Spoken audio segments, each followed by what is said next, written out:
L'alimentation durable, c'est une alimentation qui fait appel à des produits dont l'impact est minimum sur l'environnement. C'est aussi des produits qui favorisent le maintien de la biodiversité.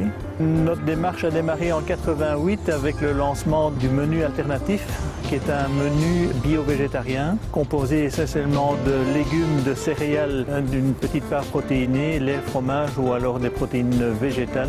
Le but, c'était de sensibiliser les étudiants et la communauté universitaire aux problèmes qu'il y a entre l'alimentation et la santé, là qui semble assez évident, puisque si on mange mal, on n'a plus de risque d'être malade. Les liens entre l'alimentation et l'environnement, on utilise des produits, c'est les produits qui composent notre assiette, sont par exemple des produits biologiques, ils ont un impact minimum sur les terres, la qualité des eaux et de l'air également. Troisièmement, les liens entre l'alimentation et le tiers-monde. Par les produits que nous mettons dans l'assiette, on peut influer sur les politiques agricoles et sur la qualité de vie du tiers-monde. Par un geste tout à fait anodin et un geste qu'on répète 3 fois par jour, c'est-à-dire manger, on peut influencer sur ces différents aspects qui sont la santé, l'environnement et les problèmes du tiers-monde.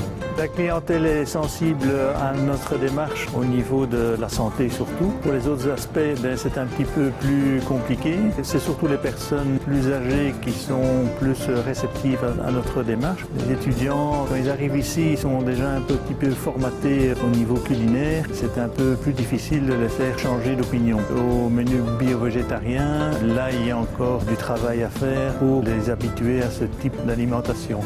Alors, on maîtrise le prix, d'une part, je dirais, en modifiant les grammages, donc en diminuant un peu le grammage des protéines, en fait, qui coûte le plus cher dans l'assiette. On travaille avec des produits qui sont moins gorgés en eau, on permet de travailler avec des grammages plus bas. D'autre part, on augmente la quantité de légumes, de féculents dans l'assiette. Il y a quelques années, c'était pas si facile. On essayait de travailler avec des producteurs locaux. Là, il réside un petit problème de livraison, tant en qualité qu'en quantité. Mais de plus en plus, on trouve de la diversité, de la qualité et de la quantité de différents produits. Les fournisseurs sont de plus en plus impliqués dans cette assiette. Ils sont de plus en plus conscients du développement durable. La gamme n'arrête pas de s'élargir tant en qualité qu'en quantité.